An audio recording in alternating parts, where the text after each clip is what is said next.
Ангард. Это управь. Allez. Стоп. Туше налево. 1-0. Это управь. Allez.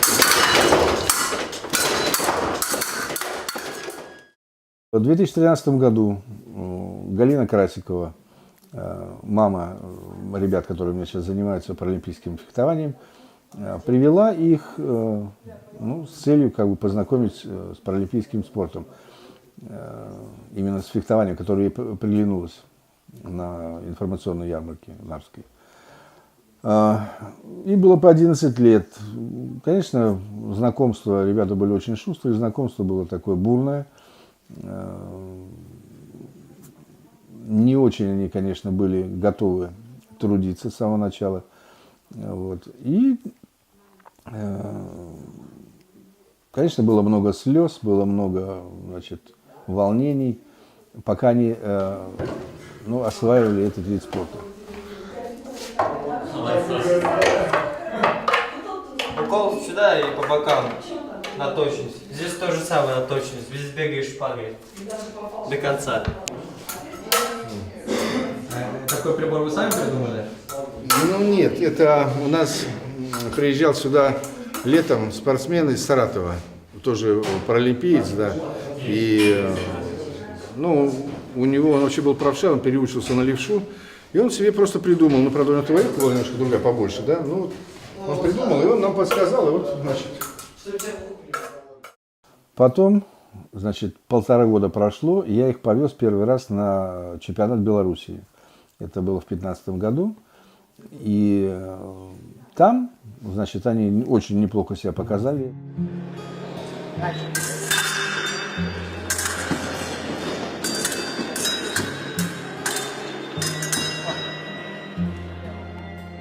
Тренеры белорусские, оценили, сказали, что очень хорошие ребята, такие адекватные все. И после вот этих соревнований что-то произошло в головах, и пошло, занятия совсем уже по-другому, уже в другое русло занятия попали. Появился какой-то интерес к спорту. Не просто обыкновенные занятия, а появился интерес.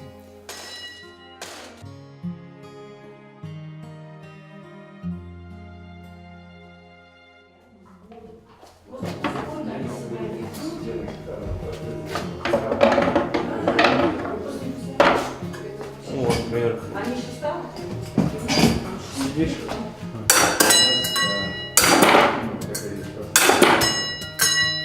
Также здесь. С другой стороны 6. Вниз также подбиваешь сверху. Здесь только оружие не шевелится, здесь она стоит прикрученная. А так, если с оружием по-настоящему, подбиваешь вниз и укол также на тренера отрабатываешь. В 2015 году первый раз провели в Польше первый детский чемпионат мира. И я их этим заинтересовался. Почему не поехать, взять, попробовать? В 2016 году, в октябре месяце, я их возил в Голландию на чемпионат мира детский. И они там выступили в разной степени готовности были. Дмитрий завоевал 10-е место в шпаге, а Валентин 12-е место в шпаге. Но это очень хороший результат, тем более, что там они выступали в категории У-17, это до 17-летнего возраста. А им было всего по 14. По международным правилам, спортсмен может участвовать во взрослых соревнованиях, начиная с 13-летнего возраста. И то есть они фехтовали с ребятами, которые уже участвовали во взрослых чемпионатах мира, соревновались уже со взрослыми спортсменами. Поэтому уже и боевой опыт совсем другой, и, конечно, сложнее моим ребятам было. Но, тем не менее, достойно выступили. Всем привет, меня зовут Валентин. Приходите на тренировки, всем будем рады. Клуб «Сларет». После вот этого чемпионата мира, конечно, я посмотрел их, подготовку, их честолюбие, как они готовы сражаться дальше и все это самое, продвигаться. И работоспособность, конечно. И я поставил задачу и сам себе, и, и ребятам, что к 2020 году надо готовиться на Паралимпийские игры в Токио.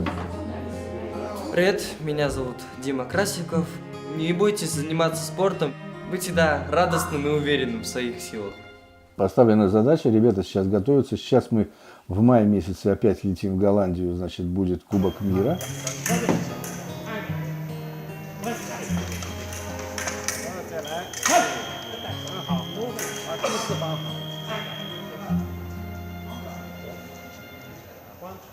Я приглашаю всех заниматься и здоровых спортсменов, и здоровых людей, и значит, людей с ограниченными возможностями. Приглашаю всех заниматься к нам в клуб, заниматься фехтованием. Это красивый древний вид спорта, очень хороший. Это вот Олег. 5-4. Со счета 5-4 победу держал Валентин Красин. Руку.